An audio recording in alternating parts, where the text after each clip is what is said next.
Ladies and gentlemen, thrilled to have you here for this epic discussion on libertarianism. We have two titans of political debate who are here with us today. This is, honestly, it really is, I think, maybe the most excited I've been during the discussions we've had on this channel. So we have got Destiny, who generally, I think I don't want to say too much on their background. I'll let them kind of explain for themselves, but generally leans left.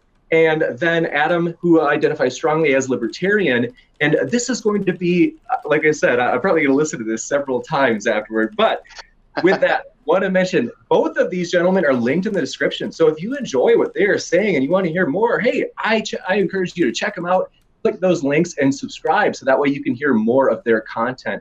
Also, want to mention, let's see, hopefully my audio is good. It's been a little bit rocky, so I hope you can hear me. Let me know in the live chat if anything's funky. But want to say, lastly, feel free, if you enjoy debates on politics or religion, which we have regularly, feel free to hit that subscribe button for reminders as we're trying to build a community of people, whether they lean left or right, Christian, atheist, Jedi or Sith. We're glad to have you here. And with that, we are going to kick it off to our speakers who they've already basically just before decided on a topic that they think that they already want to go to at least start. So with that, thank you very much, gentlemen, for being here. It's an honor to have you, and the floor is yours. Well, you really set the bar high with that. You want to give us some direction for introductions? Well, you mean like introducing the topic? Or ourselves? I don't know how. Oh, yes, absolutely. We're not familiar with our backgrounds. Yeah, actually, if you'd like to share, I would love it, just because, especially in the regarding your views, I want to be as nuanced as possible, and I think it might be best for you guys to explain them, just so I don't generalize too much with your past views. So that as well, if you're okay with it. Sure. Well, I'll do the best to give the quick rundown here. Then, I was in the Marine Corps from 1999 to 2006. And reservist 6.5 years, 3 years active duty within that, 1 tour in Fallujah.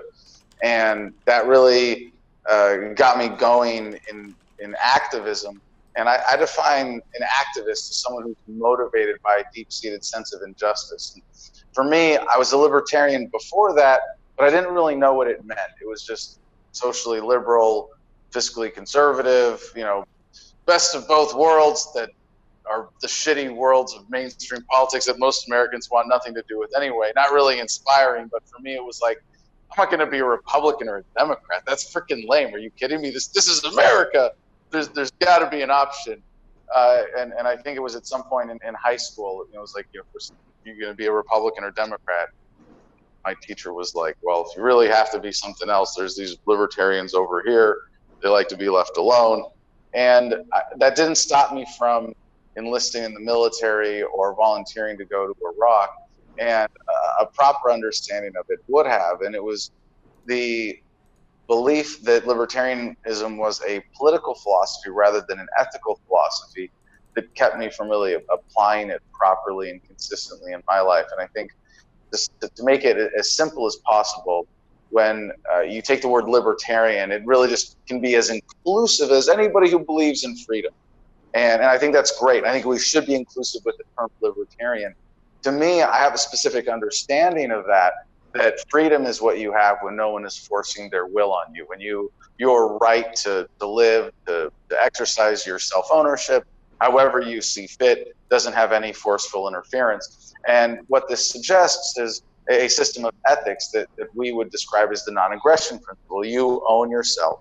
That's why it's wrong for someone to claim ownership over you like a slave or a possession or anything else. That's why it's wrong to hit you, to take your stuff. So anything that's force or fraud or coercion between one person and another person creates a win-lose relationship instead of a win-win relationship that we have with cooperative, voluntary relationship. So the ideal that's suggested here is of peace and harmony, where all human relationships are voluntary, free of force, fraud, and coercion. And so while I'm happy with the more inclusive label libertarian, specifically for me, what that means, and I think for most people who really consider to have been libertarian, for any period of time and really gotten to develop a coherent, cohesive worldview from that. The terms voluntarism, or someone who believes in the non-aggression principle, really describe the ethical philosophy that it's at the heart of what is often misconstrued as a political philosophy. You bet. Thank you so much, Adam. And Destiny, thanks as well for both of you being on. Destiny, if you want to share about your background as well as your views, glad to have you. Yeah, I guess I don't know how far back we're going, but I mean, I guess I've been a Twitch streamer for 10 years. We talk politics a lot. I used to be libertarian or libertarian leaning back in high school, and then I've kind of gotten a little older. I've kind of grown differently. I view things a little bit different. I mean, obviously being on the opposite end here, I'm going to say that the state is probably necessary in order to secure any meaningful freedoms or meaningful rights, that simply having a non-aggression principle doesn't in practice ensure that anybody has any sort of right, because without some sort of state to enforce laws, we're not going to be able to protect each other's freedoms, and that a group of people that are loosely bound between a non-aggression principle would never be able to resist outside influence or invasion either. So that'll probably be the position that I'll be defending here. You bet. So with that, regarding the police issue, that was something that Adam mentioned that would be an interesting point to start with, which he had said you had interesting ideas on that. And so if you guys want to start with that, and then, like I said, feel free wherever you want to go. I mean, I can start. I can put forth the positive, and then you can attack it if you want, or you can put forth your, I mean, whichever way you want to do. Please, go ahead. Okay, yeah. So, I mean, I would say that for... So I don't know if I don't believe in any sort of like intrinsic rights. I don't think they exist, and I think that a right only exists insofar as you have the ability to secure that right. So for instance, you know, my ability to live a free, happy life, you know, you can call that a right, but if I can't afford healthcare, or if I can't afford food, or if I can't afford shelter, I mean, that doesn't really mean much to me. So it seems that in today's society, the best way to secure the greatest amount of freedom, economically, politically, and socially for a large number of people is through some sort of state that is supposed to have an authorization to use force on its people to ensure that we all follow laws and conduct ourselves in ways that are conducive to a society. So things like paying taxes, or building where we're supposed to, or living where we're supposed to, and stuff like that. I would argue that these seem to be necessary things to ensure that we're like a free and prosperous people. Well, that's very concise. Yeah. I mean, I feel like I want to go into that for hours and hours and open up so many different avenues based on that. I thought we were going to start with the police stuff, because that kind of gives us a... Oh, yeah, we can start. Yeah, we can do the police as a microcosm for the NAP or something. Sure. Yeah, we can start with just police. Well, because I really liked your commentary on this case. And I think what you're starting with is kind of a pragmatic approach, right? Of, you know, how survive a police encounter. Yeah. And it's been a big part of my activism in civil disobedience to challenge police authority. And I really liked what you said, and I forget who it was that you were streaming with in that video, but that it was, you know, de-escalate first. Like, and that was the one thing you really criticized the guy who was being harassed by police in that video, was that he got irate and escalated. But you also made it clear that there's no right of the police, and you said that this was a good line, that there's a barrier here to state power, that they can't just stop you and ask for your ID. And I remember someone in your stream pointed this out to you, is that that's not entirely true. And what you're looking at is a certain federal precedent, but there are still about half a dozen states in the U.S. where they call them shall ID states, but they have shall ID laws, and Louisiana is one of them.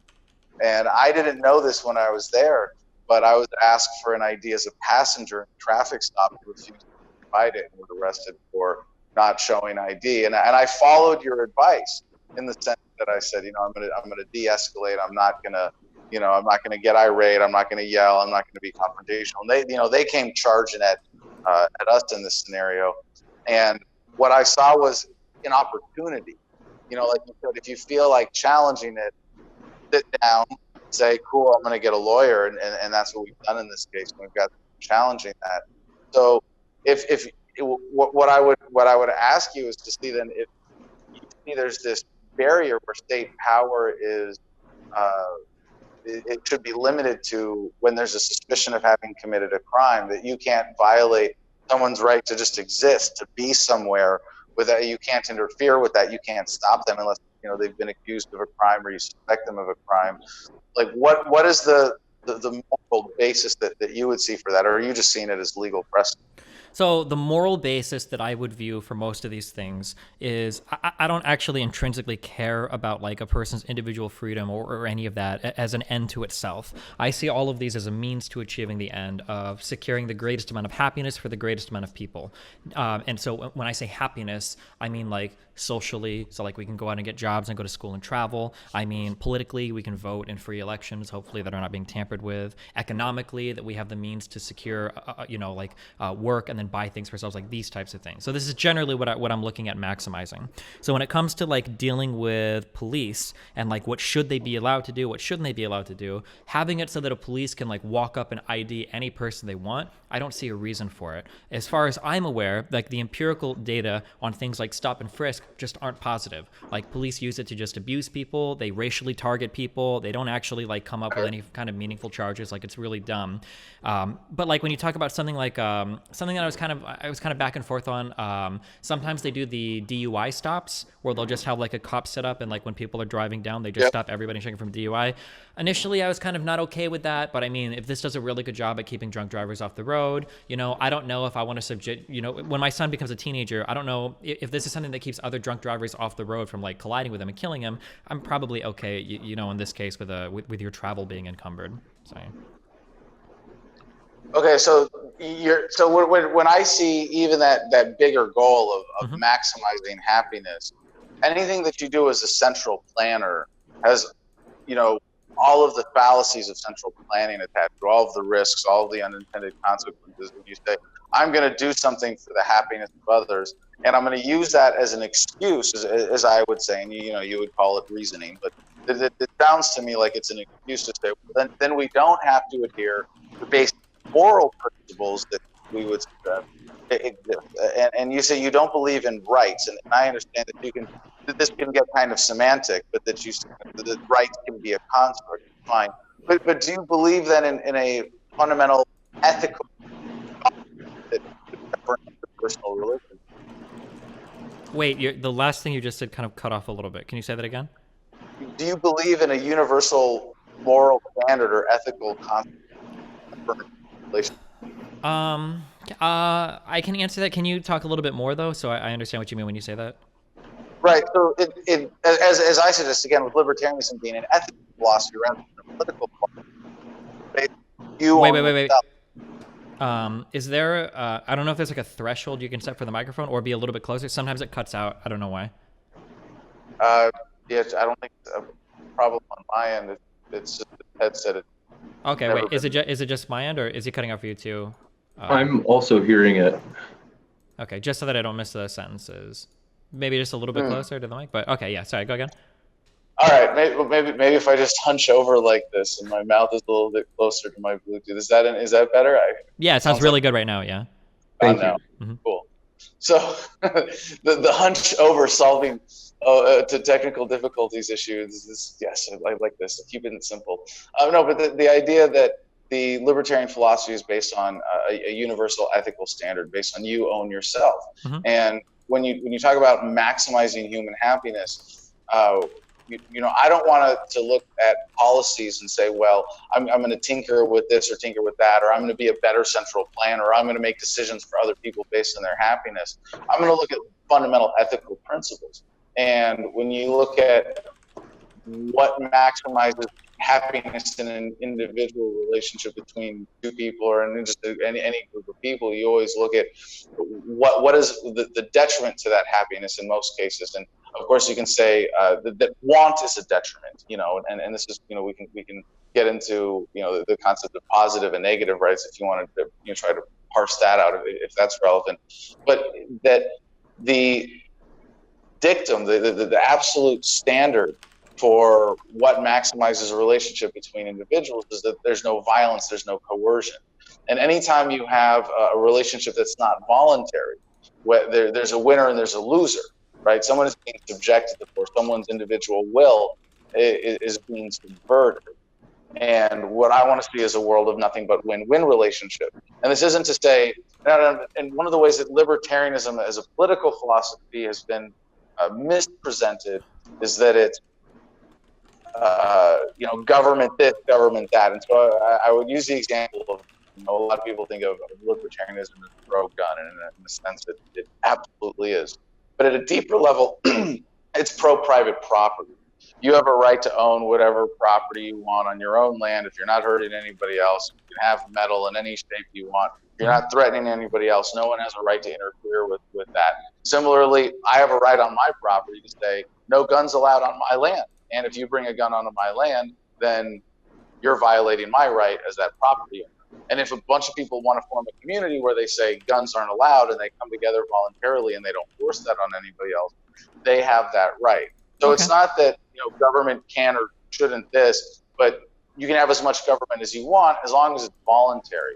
And this is where, if you define government as a coercive monopoly, as I do, that's how I use the word, then it's fundamentally unethical. It's holding us back from that potential ideal of harmony in ethical society.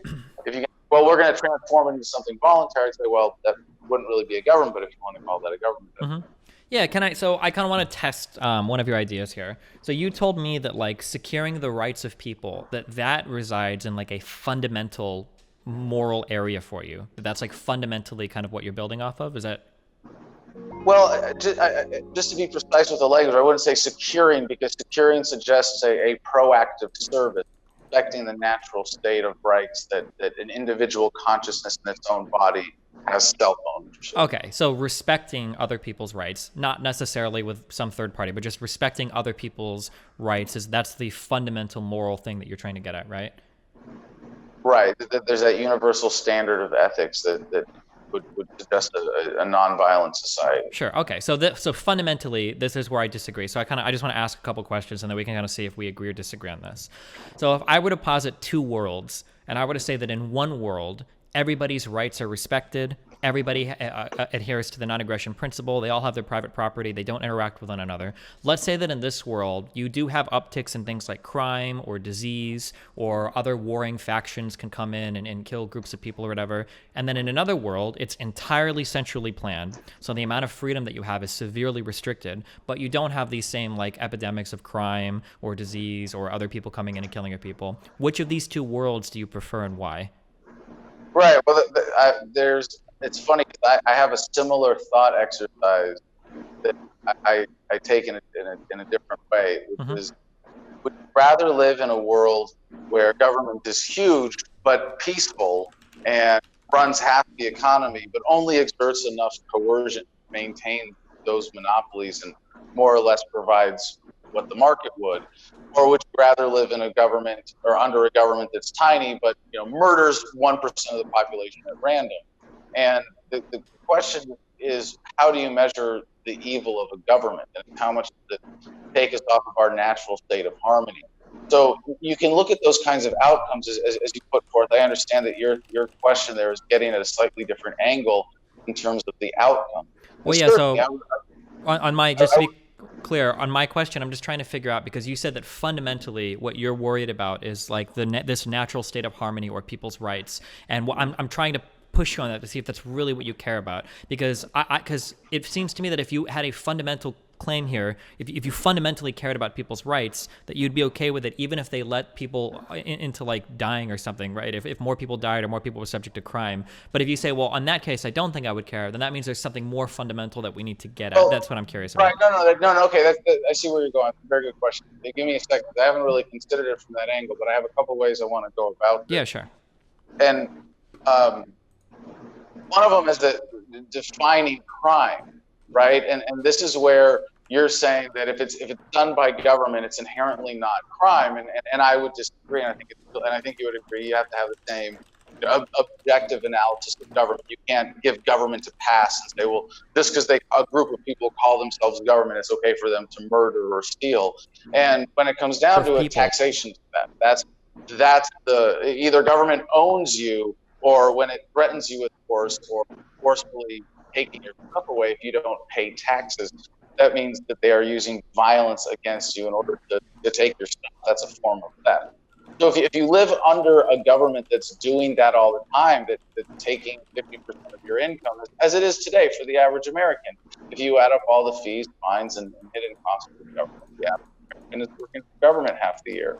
And that's a form of theft. That's a great crime. If you look at all the crimes committed by the U.S. military, by the police state, every time the police just to kind of move through these one at a time, I'm not sure if I would agree that the average American pays 50% of their money to taxes to the government. That seems kind of extreme. No. It's if you add up, it's not in direct taxes, but if you go like when in the cost of goods, in the cost of banking, and the inflation tax, when you add up everything, I understand the payroll tax, direct taxes, and sales taxes are significantly less than that. But when you add up all the compounds, all the compounded different taxes that you pay, and all the processes that go into providing consumer goods for the average American, average working American, it adds up to about.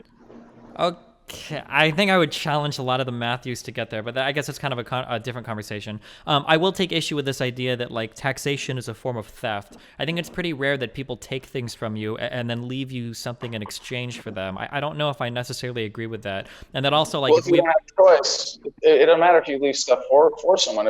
I mean, the mafia provides protection for people that are subject to its protection services. They give something back, but if it's not what you want, you don't have a choice. It's still a form of theft. I mean, I guess, but we have a choice in terms of like who our leaders are. Like we vote on these people democratically, and that's kind of the agreement that we make as a state of people to live together and do that, right? To vote on our leaders, to get them. But if you're in the minority in an election and you vote against something, it's still on you. If you don't have a right to opt out, it's being on. Well, you do have a right to opt out, right? You can leave if you really don't want to be here, right? If you want to opt out of the state, you can leave. You can't be free on your own land in the United States. You can't say my right to do business without being subjected to theft is being respected. I'd rather Well, if you wanted that. to be free in the United States, wouldn't you be disrespecting the non-aggression principle because you would have to capture land back that's already federally owned? Wouldn't you have to be stealing that back from the United States? Well, no, I bought land for one. You can actually buy land still, but the government's claims to land are not legitimate. And actually, this might get to a more fundamental question if you want to go this way with it.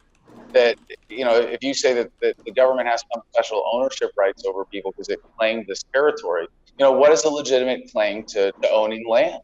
And this is where I would believe in the principle of homesteading. You can't just put up a fence around 1 million acres and say, well, because I say so, that's all mine. I mean, that's well, I guess so real quick, just to get through some of these, to hammer this. So you said that you bought land. Just because you buy land doesn't mean that you own it as like an autonomous state, right? So like I own land in the United States, but I still have to pay property taxes on it because I recognize that like it still falls under the authority of the United States government. And then in terms of like what is a legitimate claim to owning land, I mean, you said that you're very much a big believer in like private property, right? So I mean, if you wanted to throw up a big a big fence around 1 million acres, I mean, as long as it's your property, I'd imagine you would say you'd have the right to do so, no? No. There's a certain reasonable standard of what qualifies as homesteading, because part of the standard that's expected here is that every human being on Earth has a right to equitable access to natural resources. This is why I got 10 acres, and I feel that that's a reasonable amount that I can say I've fenced in, I'm using it, I'm building on it, I'm developing it. It's a reasonable space for a single family homestead. If I were to put up like I said, a fence around 1 million acres, that would not be a legitimate claim to that property because I couldn't make a reasonable case that I was actually using it.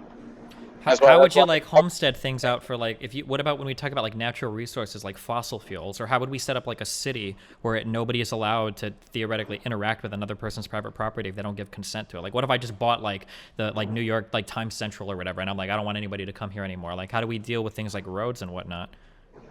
Well, where I live, we have a system of setbacks and easements, and I mean, it's not that hard to imagine. I mean, a lot of people. It's funny you go straight to the roads because a lot of people who aren't libertarian ask, almost facetiously, but without government, who's going to build the roads? And of course, I know you're not asking the question that way, but at a deeper level, it's really about how do we manage shared property use.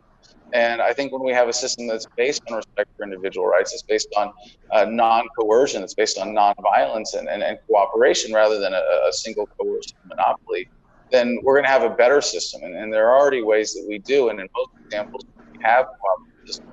People are happier than when we have a coercive, centrally planned system that is obviously corruptible and inherently tramples individual rights at some level.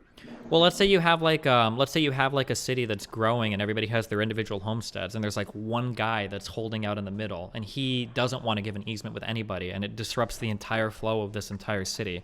Like, how would you deal with somebody like that? Or what if like 3 or 4 property owners got together and they said no trespassing between all of our properties, and it ends up blocking off access to like an entire part of a city or something? How would you do that?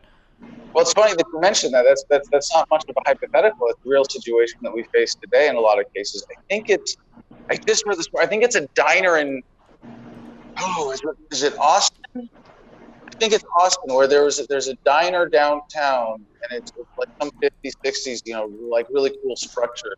Mm-hmm. And the guy was going to sell it to a developer who was going to build it out as a multi-use building with retail underneath. And Denver. I'm sorry, it was in Denver. Okay. And if anybody wants to check on this is in the news. This was on Drudge Report this morning, actually. And the developer wanted to buy out the property and put in this big multi-use structure. And it was the Historical Society that actually came in and said, no, you can't do that. We want your building that you own to be designated as an historical monument so that it can't be developed. So in this case, it's the collective that's being used in the opposite sense of what you guys are opposing development, but still interfering with property rights. So if the people want to keep that building there, if they want it for historical purposes, but they don't own it, the right of ownership still needs to be respected. How do they achieve that goal? Well, they have to offer the owner more money or a better deal in whatever way than what this developer is paying. So now we talk about the challenge in terms of developing the city when you have for your vision, when you want to develop the city. And in that case, you don't have a right to bulldoze someone's home because you want to put a city around it. And if you can't get them to budge, then that's tough city. You can't just violate that guy's ownership or that family and say, no, your home can't be here anymore. But I'm kind of curious. Let me just one last thing. But if you want to develop that city however you want, and you want to start fresh, and you want to bring a bunch of people together, and you want to homestead new land, and this is one of the things where government is going the way today and preventing you, I want you to have that right to be able to settle that, create your own community from scratch, whatever standard you want. Okay, so backing up, let's say that I get into a thing where, let's say that I'm very wealthy for whatever reason, and I go into cities and I just start buying out land in the middle and then saying I don't want anybody to go on it, and I try to destroy cities that way. What would keep me from doing something like that? Well, when you say destroy a city, it would be just purchasing and doing something else that you want with it. If you have an economic system now, when you say that in today's world under government, which creates huge unnatural concentrations of wealth and power, that is a real hypothetical problem, because you do have, things like Epstein's Island, right, where a guy who, without a government managed economy, without the opportunities that come from corporatism and all the other things, probably wouldn't have the kind of money that he is able to do something like that. And you have a world where the economy is based around the U.S. dollar as the global reserve currency, and the petrodollar and the Federal Reserve System that creates all sorts of unnatural concentration of wealth and power and freak things like that. But if you had a state where those didn't exist, and I know that that's a long process to work towards, that fear of just some rich asshole coming in and doing something weird like that would take something very valuable and destroy it would be a lot less likely. But in the hypothetical event that happens, whatever resources there are whatever demand there is from people, they would destroy that city. Well, if there's a community there, if there's a people there who want that city to exist, maybe they don't get to use that exact land or those exact buildings, but they can create, they can rebuild, they can, whatever got that city to be there in the first place can be done again. And without that economic imbalance, probably be done in a way that would better people. Let's say, for instance, if I were to look at a place like San Francisco, let's say that I stepped in and I started buying, say I bought the Golden Gate Bridge, and then I said, I'm going to put a house in the middle here and I don't want people to travel anymore. Or I moved over and I bought like the bridge that goes over to Oakland or whatever, and I bought that. Are you just gonna wait for hopefully some private owner to just build a whole other bridge and maybe let other people use it, or like how do you resolve something like that? Yeah. So that's an interesting challenge, but I don't think it's a very realistic one, and I get that it's a hypothetical possibility. But right now, you couldn't buy the Golden Gate Bridge because, and I. Forgive my ignorance, even having been born in San Francisco, I don't know who actually owns the Golden Gate Bridge. I don't know if it's the city of San Francisco or the state or the county or some other governmental organization. Excuse me, but one of the things that they do in doing so is legitimately decentralize the ownership control of that large communal resource that is the Golden Gate Bridge. And in and of itself, that is a legitimate function that government is serving that I support.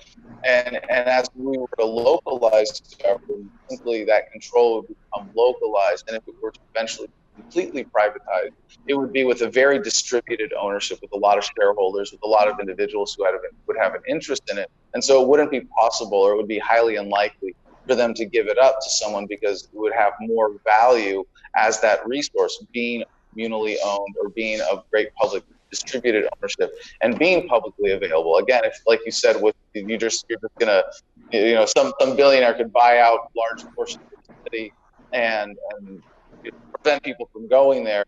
It's destroying value. What is the incentive to destroy value? I don't think it's really there.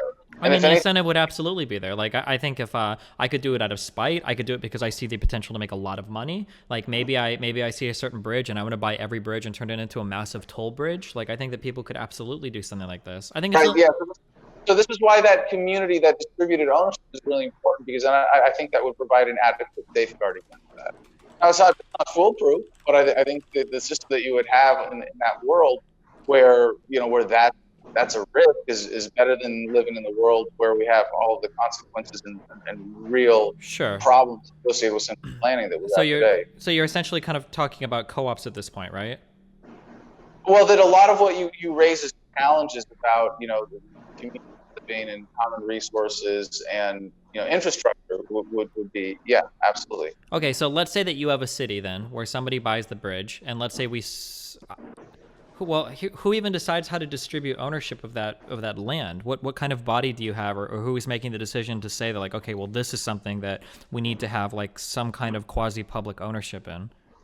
Right. Well, if this were to happen in the future, when these things are being developed anew, then you would have whatever agreement brings resources together from the people living in that area, from the people who are investing in that, from the people who have an interest, from the customers who are going to make that a valuable resource.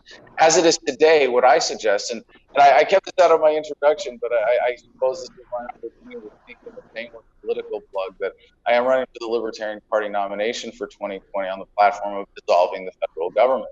And regardless of your political orientation, this is something that is more likely to get you what you want when government is localized. And we take government through the federal government through a peaceful, orderly, responsible bankruptcy process that leaves us with 50 independent states, and of course up to 562 finally truly sovereign native nations. And so what I suggest in this bigger process, to get back to it, okay, commercial over, back to your challenge here, that localization would be how you would achieve that, and that as you get government down to the community level, there would be a process or a point at which everybody within an area would have an opportunity to claim, say, a share, or everybody who happens to be a citizen of the city would have one voting share in some of those communal resources. What would happen if you were to get the people who have the shares of this bridge? What if somebody were to show up and start buying out their shares? And then somebody gets 51% of the shares of a bridge and decides to either shut it down or not allow people to cross it anymore. It's possible, but again, in a market, the incentive is to create value, not to destroy value. So I mean, I would. Well, maybe this guy could own a city to the south, and he wants to see that city grow. Maybe he owns like a lot of like shares of land or businesses in that city, and maybe if he shuts down the Golden Gate Bridge, he'll get a whole bunch of people to move out of this city and then go into the other one where he owns successful businesses in. Okay, so Destiny, I really appreciate like the general.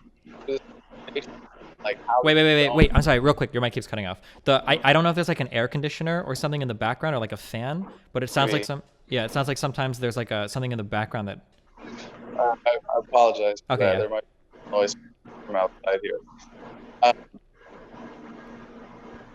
Yeah, I'm hearing that background too when I'm not talking. So it's noise. But anyway, so I really like this, and I like going into debates. Attitude. We've generally gone geared off into, what if this, what about this, what about this? Like all of these, well, Adam, but in your world, it's not going to be like this bad thing would happen. And at no point in asserting what I've asserted that nonviolence is better than violence in human relationships, that's going to make the world perfect, that in and of itself is going to solve every single problem. And really the conversation could go on the other way, and that if you're advocating for state violence, you're advocating for a centrally planned or a central planning authority that as you say, that would by your vision of the greater good have the right to violate individual rights. I would say, well, what happens when wars get started? What happens when you have a police state? What happens when you have corporatism?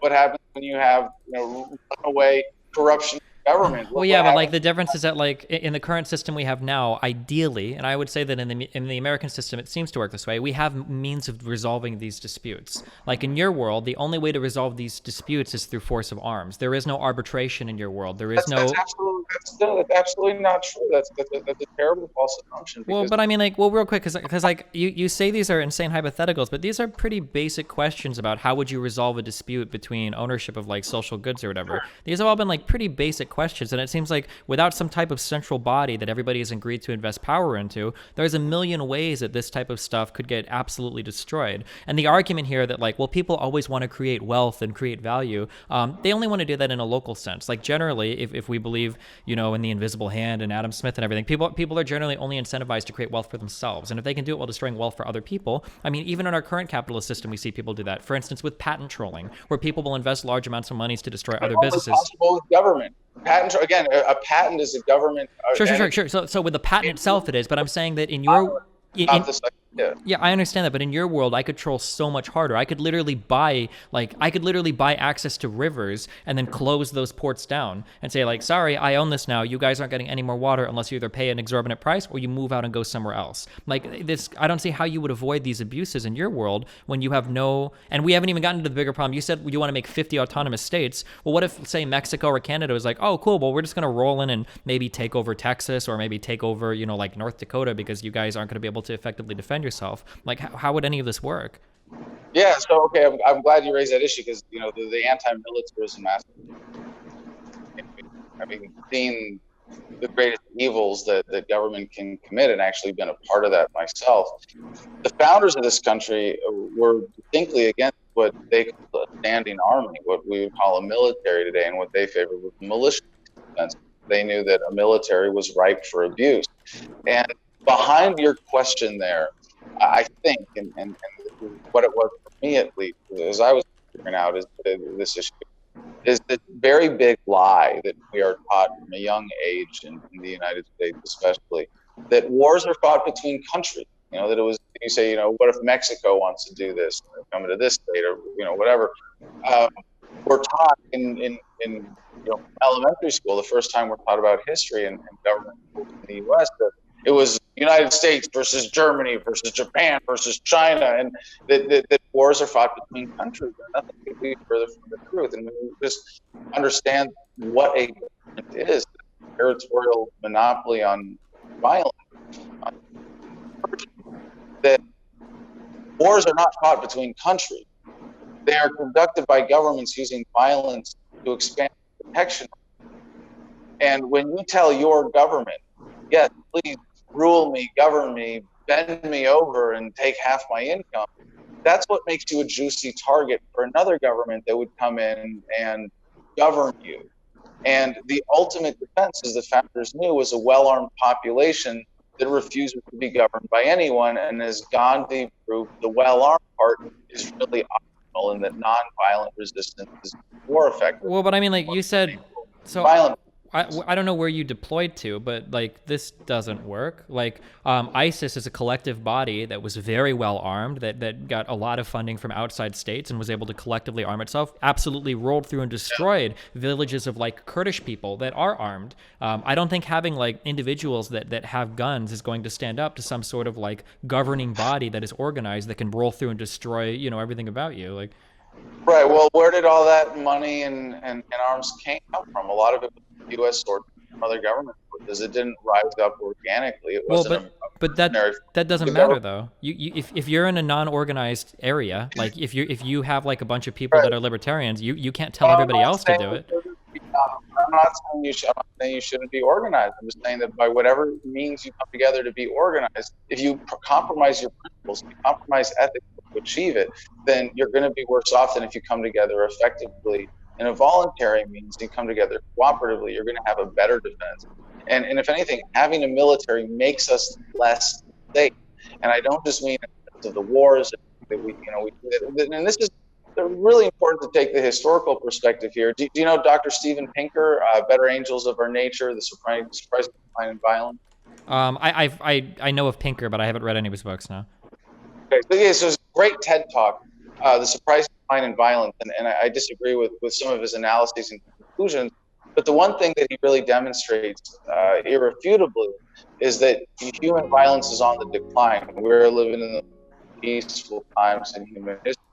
And not only that, but that it follows a kind of radioactive decay that is consistent throughout history. And of course, it's a jagged line, 2 steps forward, 1 step back, but the clear historical trend of it coming down over time is very clear. And to me, I see it inherently connected to the nature of the progress of life, that we get more peaceful over time, we get less violent.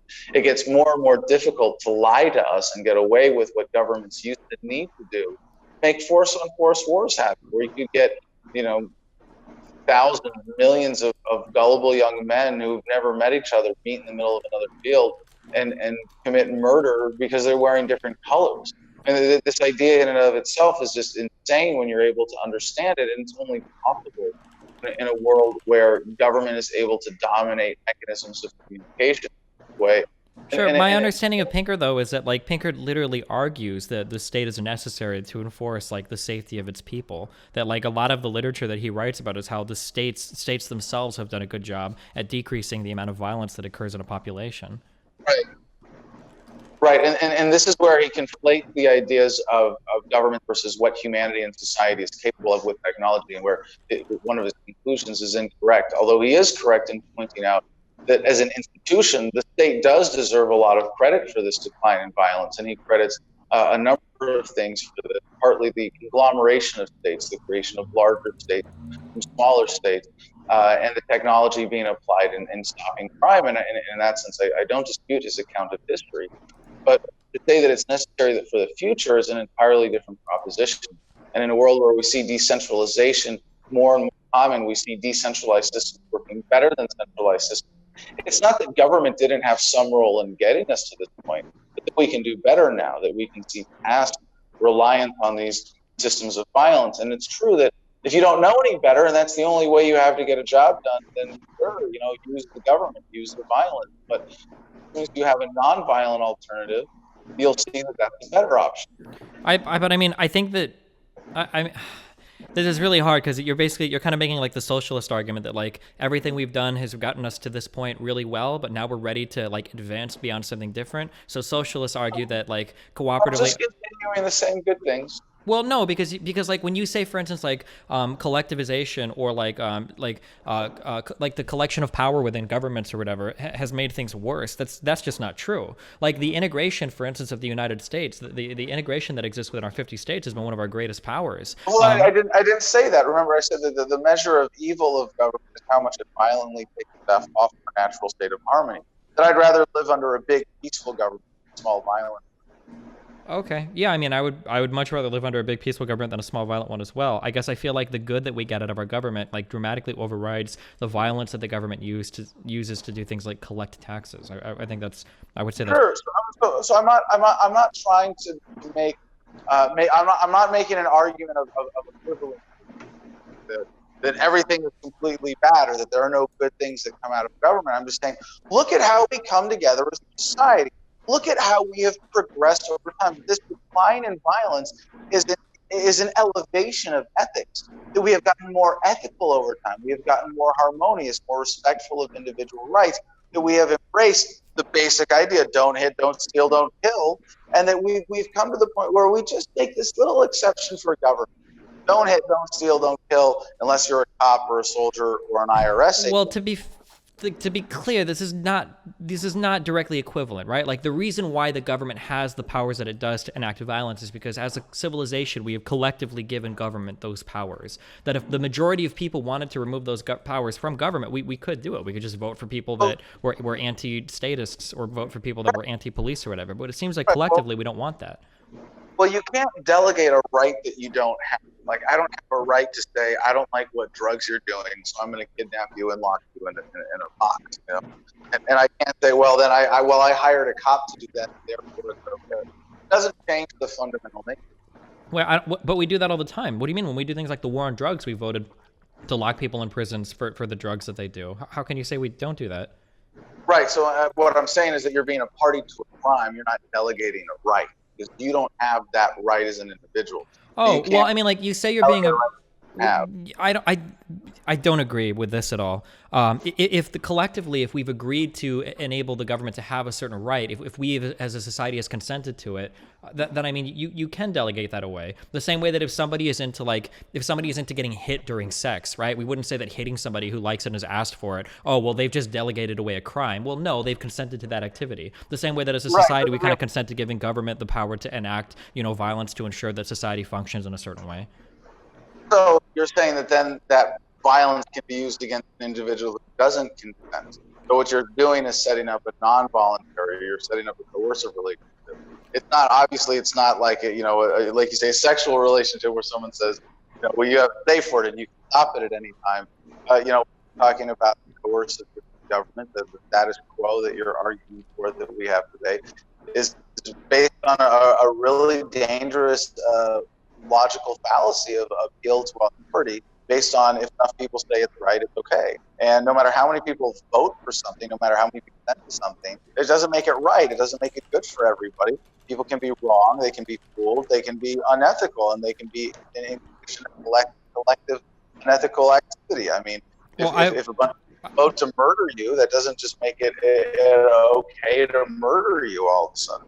I mean, it really depends on exactly what we're talking about. For if enough people say something is right, it's okay. Like I said, there's a fundamental difference between somebody breaking into your house and stealing $30 versus as a society that we all live in and participate in and reap the rewards of. For if people vote to raise taxes, I don't think that's the same type of theft. That's right. Exactly. No, but you're saying that. So if I go to your house today and say, I don't like that you're drinking alcohol, I'm going to point a gun in your face. I'm going to demand that you get down on the floor, put your hands behind your back. I'm going to cuff you, and I'm going to take you, and I'm going to lock you in a prison cell somewhere. That's wrong. I can't do that, right? You would agree. I'm just kidnapping you. That's then I'm assaulting you. But you're saying that magically that becomes okay. That becomes ethical if not vote on it. And I go through a training class, and I become a police officer, and city government passes a law that says this is a dry town. Now it's okay. Now it's ethical. Now I can do it. So What you just described is of course.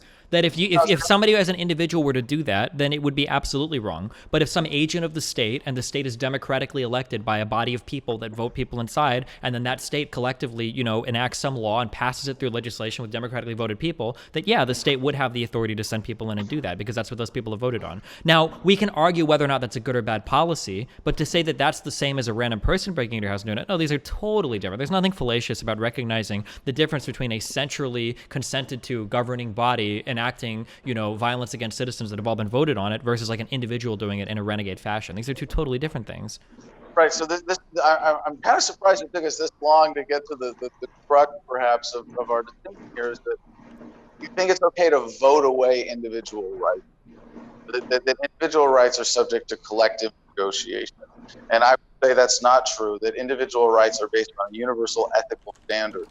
And anytime you violate that ethical standard, you take humanity down from its potential, that we are stronger as a society. We are happier even in every way when we have nonviolent and non-coercive relationships, and we have a standard of ethics that you can rely on in society, and you can go about knowing that your neighbors are going to respect that, that you're not going to have a shift to, well, we don't like people who have brown hair, and now everybody who has brown hair is, going to get rounded up and put in a camp or something like that, or whatever other, silly arbitrary. Well, but in your area, that could happen a lot easier. Right? Like, let's say, for instance, a bunch of individual property owners come together in a state, and they all decide that they don't want to serve brown people anymore. In your country, they could do that.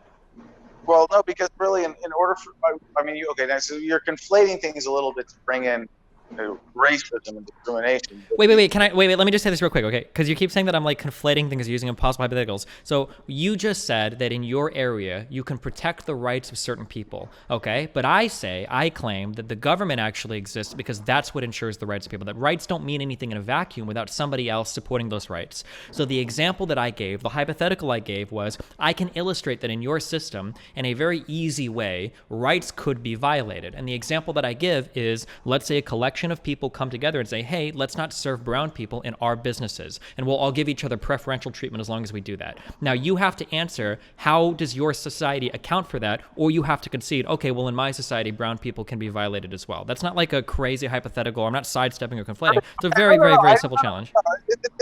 It is a little changing the point, and if you want, I'm happy to address that as well. Because what you're saying is that, this kind of get down to what is the definition of government. And as we have it today, government is a territorial monopoly on the force that exists in a fundamentally criminal, unethical way, is based on violating individual rights. And your question is basically, Adam, in your ideal world, isn't it possible that somebody's rights could get violated? I would say yes. But in your world, it's a guarantee. Yeah, but the difference is that in my world, we have a check and balance on it. We have a Supreme Court. We've got three branches of government. Like we have civil. No, they're not. See, that's one of the greatest mythologies of government. Oh, just give us this power because there's some checks and balances on it, and you can vote us out if you don't like it. Where in a market-based society, in a voluntary society, you have the immediate check and balances available of disassociation and taking your business elsewhere. I'd rather live in a world where if you fuck up, you face consequences immediately, rather than, well, maybe you'll get paid leave. No, like the problem is your analysis. No. This analysis is incredible. What you're presenting in government, it provides less of a check on that power. I want the best check on that power possible. The analysis that you're giving is incredibly naive. I'm not saying that like one business would just say no browns here and now people are going to take their business elsewhere. Clearly that doesn't work, because if that did work, then we would have never had racism in any part of the world ever, because people would have just, like, oh, well, I'm going to lose money if I don't do this. There are cultural pressures. There are businesses that can give each other perks or favors. Like, hey, I'm a business, for instance, that maybe I farm corn on my thing. I'm not going to sell to you if you sell to brown people. It would be incredibly easy to conceive of a small collection of people that could pressure business owners into not serving brown people, and you would have no central authority or body by which to override these people's economic incentives to bend the knee basically to a handful of racists. Right, and if you look at the world with the government we have today, you can look at you don't have to use any imagination to see the racism of the war on drugs. This is the current reality that we have, where because you have a system that violates individual rights, because you have a system that protects people who violate individual rights, racism is exacerbated.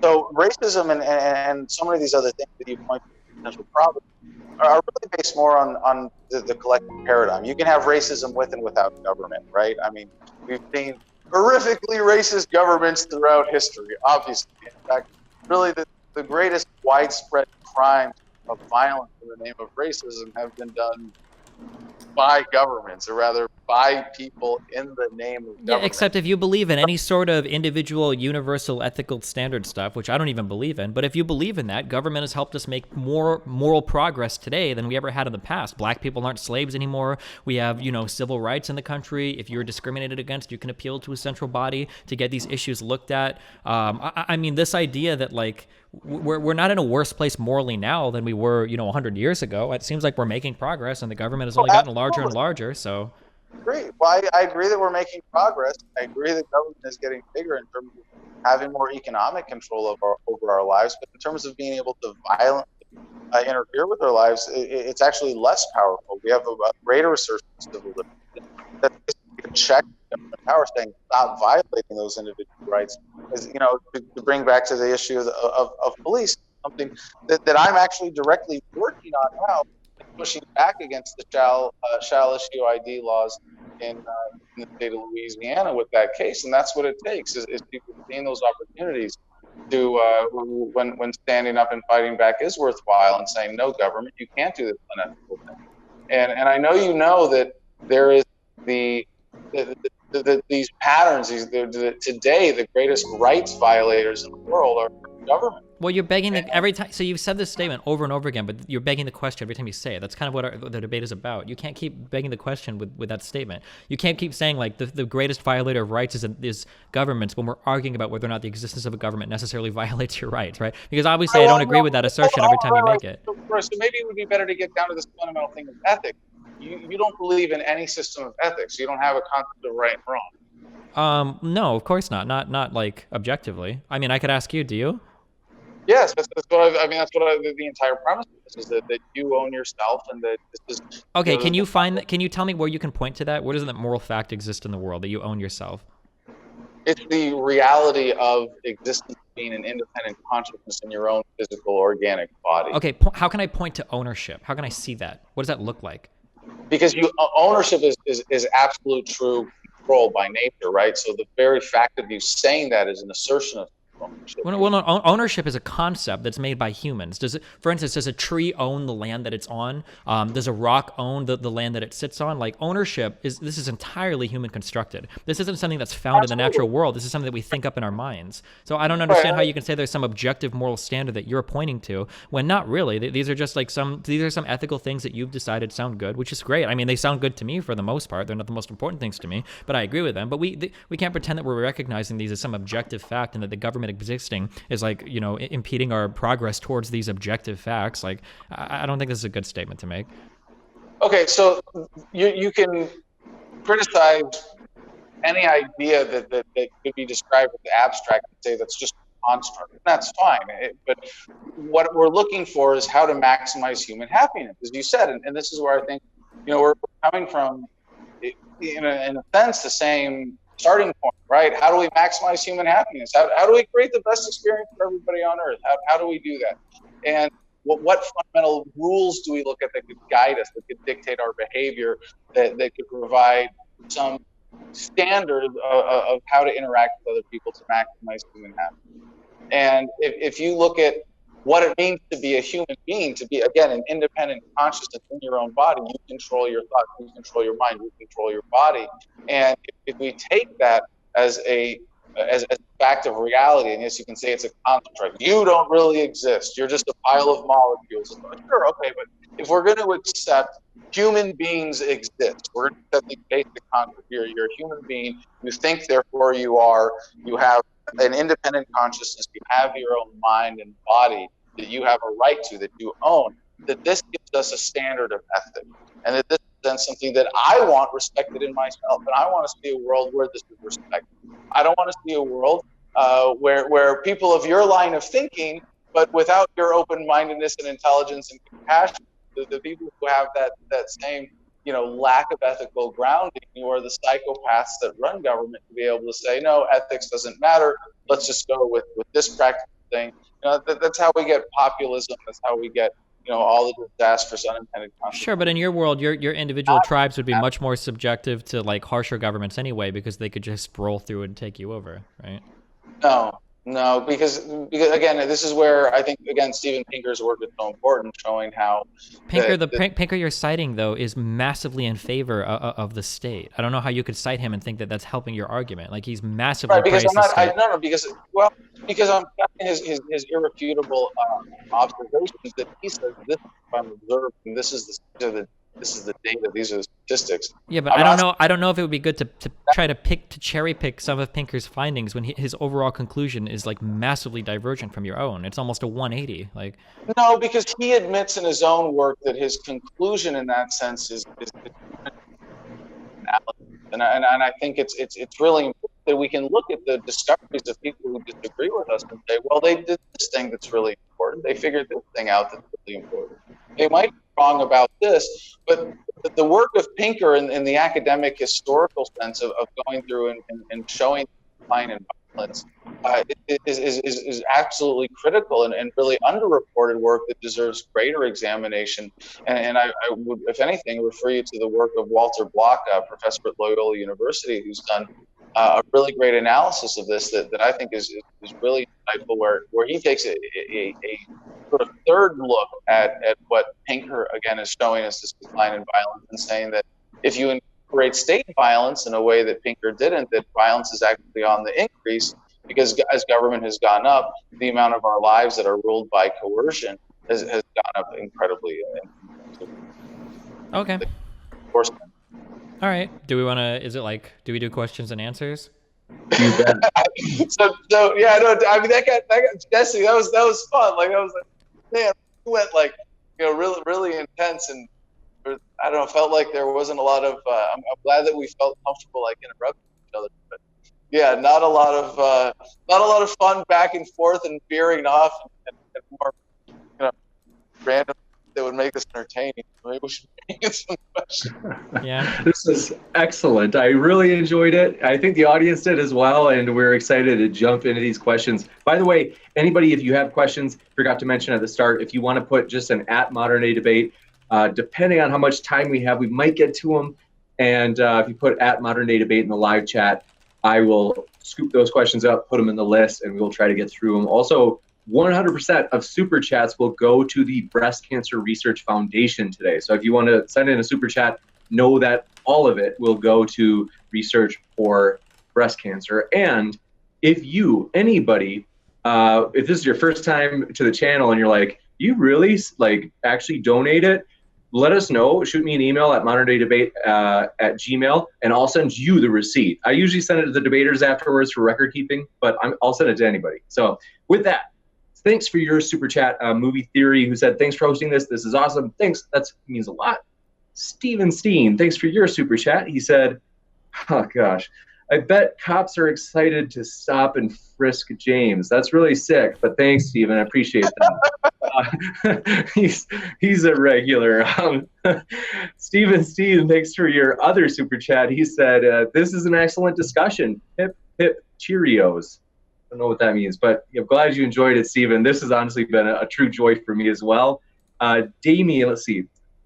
Ronan Kanushi, thanks for your question. He said, ask Adam if he believes in women's rights, such as abortion. If he says no, he's not a full-fledged libertarian. It's a challenge for you. Well, actually, I have a better response to that. If you don't think you're the only real libertarian, you're not a real libertarian. So yes, I absolutely do believe in women's rights when I talk about rights. I'm actually, I say veganish because I'm not particularly strict about it, but I believe that the rights that we talk about are really universal to consciousness. And so I absolutely believe in women's rights as much as men's rights, and the rights inherent with self-ownership. And when it comes to abortion, the whole, because I know that, let me just grab this third rail with both hands. I have the opportunity to avoid it with this, but no, when it comes to abortion, the challenge of pro-life, pro-choice is really an unfortunate way of polarizing it. And I think there's a way of addressing the fact that a child or an unborn child is an independent life and owns itself and owns herself, and still has the right incumbent with ownership of her body, and that the government should have nothing to say about it. You got it. Thanks so much for that question and for your response, Adam. And then Volklex and Weirdons, if I'm pronouncing these right, thanks for subscribing. Glad to have you here. Saw that during the stream. And then next, Tyler Durden, thanks for your question. He said, for both, does private property violate the NAP? He said, private property carries an implied threat of violence if another person refuses to recognize your ownership and tries to use it. You want to go first? Well, I mean, I don't really believe like in the NAP, so I don't know how I could answer. I mean, I don't know if private. I mean, I imagine that your response would be something like, everybody has a right to some private property, and it's like an extension of your own autonomy. So of course, your own autonomy isn't violated by exercising it over some private land. That would be my guess, but. Right. The only thing I'd really add to that is an important understanding of what this comes down to in terms of dispute resolution. Is something I got from a friend of mine, Mike Nelson, who's a Army Special Forces veteran who's blind as a result of his service in Afghanistan and other experiences he had in the military medically with that. And he really just has a beautiful attitude about this, that, you know, if someone comes and steals your stuff and you go, hey, why are you stealing my stuff? You know, I might assume that you really want it. If you're breaking into, you know, food stores to survive, to live, you know, I want you to be able to do that. And it really comes down to, you know, what's worth defending. In a sense, you have a right, you have a claim to defend it, but the better approach, again, respecting the non-aggression principle, but the idea of maximizing value and nonviolence is that, you know, you're only going to go after something if it creates more value, right? So if you know, if kids break into my backyard and, you know, because they were starving and they stole some food, you know, I'm not going to go shoot them. You know, that's a ridiculous disproportionate use of force. So in and of itself, the ownership of private property doesn't say I threat violence or have the threat of violence. It's really just a claim to ownership. You got it. Thanks so much. Next up, we have Walter White. Thanks for your question. He said, what do you think of the left libertarians called anarchists who see all the kind of problems that you brought up today with private property and therefore want to get rid of it? I want to let Destiny go first. Well, I mean, I'm not I think all of these are crazy. I'm not a libertarian or an anarchist. So, I mean, I think that all of these, I don't believe in any of these rights or whatever at some fundamental level. My fundamental thing is to maximize happiness for human people. And I think that when we come together collectively and we organize under a government, that we can ensure that more people have access to things that make them happy. That's my basis for it. So, I mean, yeah, so I don't know how I would answer an anarcho-communist's challenge to a libertarian. That's not a question for me. Well said. Yeah, that's the anarcho-communist challenge to a libertarian. And some people would say that I'm an anarchist. If you define government as a violent institution, I say you can't have violent institutions. And some people would say, well, government can be non-coercive. Government can be respectful of the non-aggression principle, in which case, well, I'm not an anarchist. So again, it's just the ethical part of this that comes to me first. And when those who describe themselves as anarcho-communists or socialists, or I don't really like the term left libertarian, because I don't think libertarian really have adjectives attached to it, but fair enough. That if you don't have the right to own property as an extension of yourself, you don't have a right to the natural resources, an individual human being on this planet, then you got it. Thanks so much. And want to also mention to everybody, I'm going to also, in addition to the YouTube links for both Adam and Destiny, I'm going to put Destiny's Twitch link down in the description, and then also Adam's KokeshforPresident.com link down in the description, so you can check out those as well. So those are going in just a second during the stream. And True Gamer 69, thanks for your question. He said, if I may ask, and they don't mind answering, who are you thinking about voting for this election season? Well, I would be voting for myself, but as a convicted felon for civil disobedience. In my home state of Arizona, I am eligible to run for president, but I am not eligible to vote for myself. But for people who do want to support dissolving the federal government, and you know, this is a really fun debate, but it's totally off. You know, what I would, if my campaign manager was watching this, he'd be like, Adam, get back on message, just talk about localization. But for me, again, localizing government, getting it down to the community level, no matter what your vision of government is, gets us more in line with our desires, our needs. Everybody gets what they want. If you're a liberal or a conservative, you don't have to see the other as an enemy. And you can say, I respect you living like that over there, and I respect you living like that over there. And I think we have a great crop of libertarian candidates already. And I would encourage everybody to check out lp.org and look up some of the libertarian debates. There are some other great candidates who want to bring the standard of ethics to politics. And if I may take this as an opportunity just to get the back.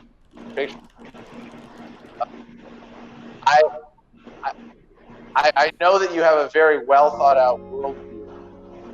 I know that you have a good understanding of government, and you have a very good understanding of different political philosophies and political equations.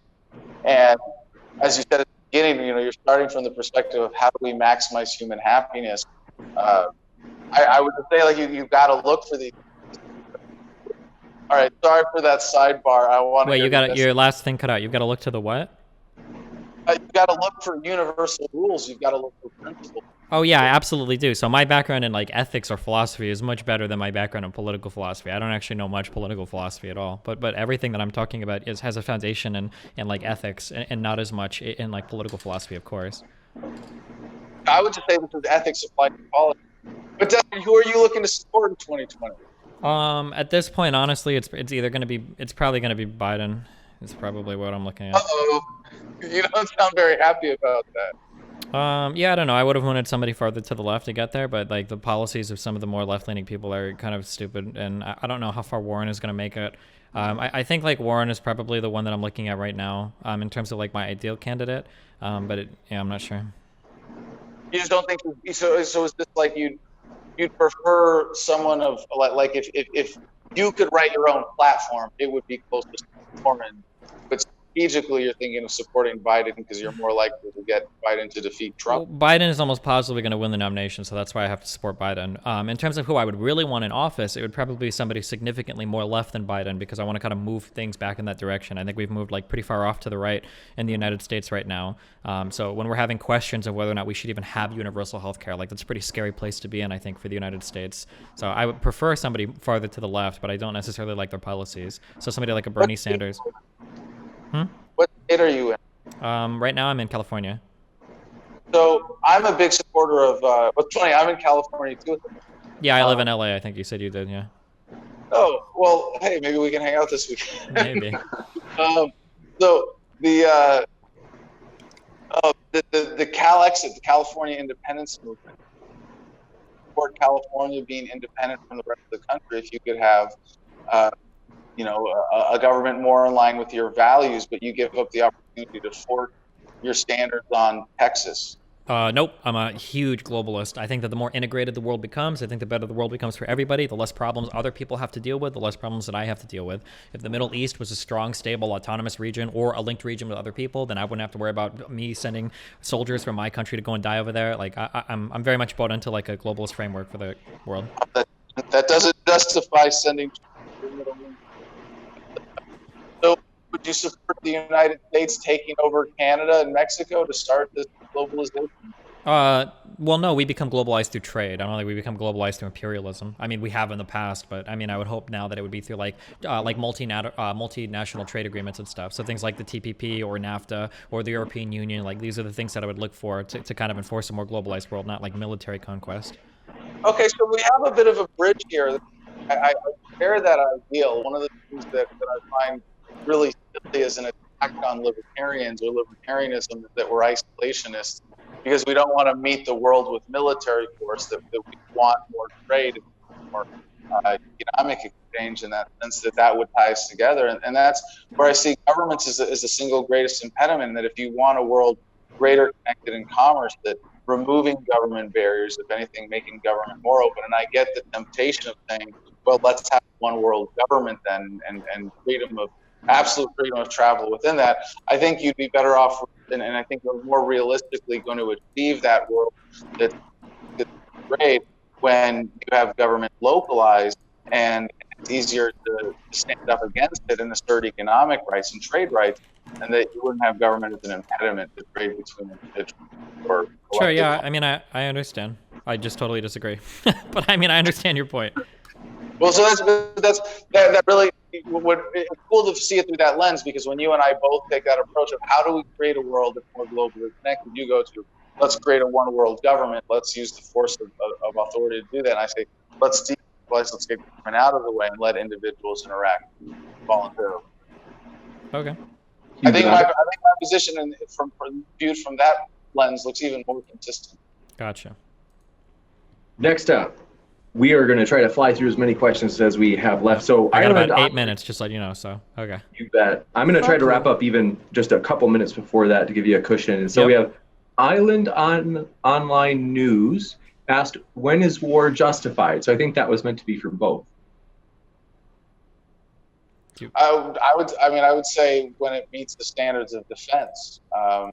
And I'm not a Christian, but I believe the tenets laid out in Christian just war theory give a pretty good standard for what would constitute an ethical war. But in order for a war to happen, of course, there has to be one side that's being unjust. Gotcha. I mean, I would say obviously in a defensive or preemptive manner if we feel like us or our interests are threatened. Although when you say our interests, that gets really vague, and I'm not sure. I don't know if I feel as comfortable extending it to that.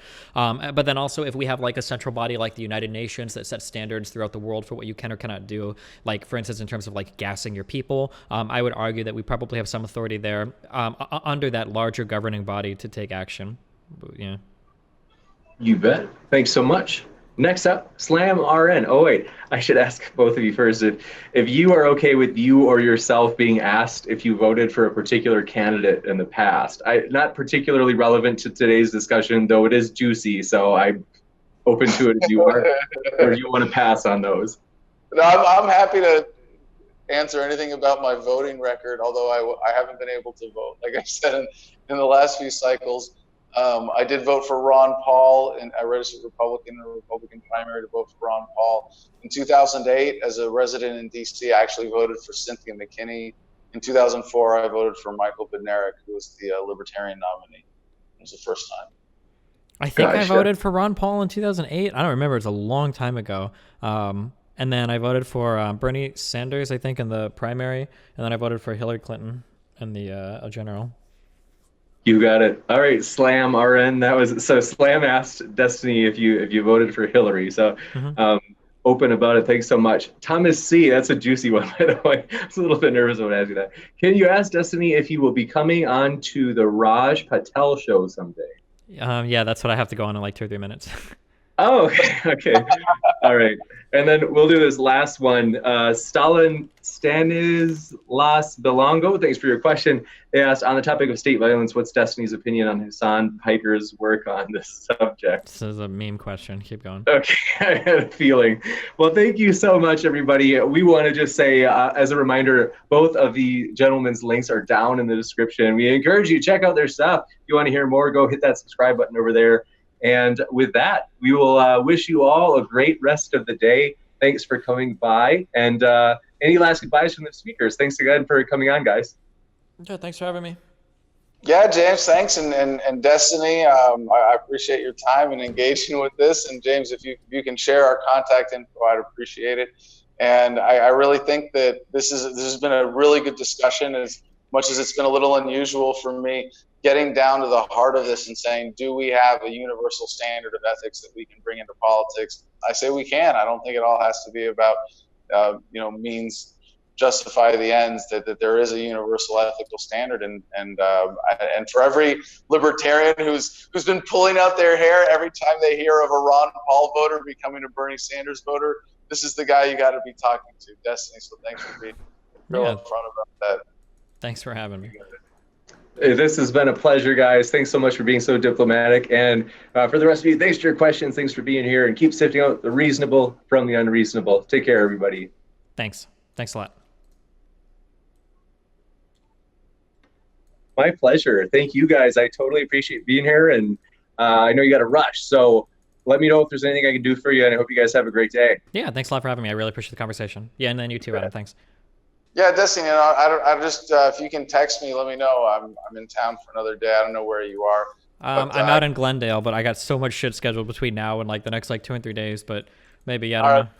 Well, you should have my number either way, and if you ever see another opportunity where our interests overlap, happy to work with you again. Yeah, sure thing. Yeah, I'll get it from Modern Day. Cool. You bet. Yeah, thanks a lot. All right, I'll see you guys later. Bye. Take care, guys. Okay, yeah, that makes sense. So, I guess I was going to say a couple things about that, which are that I think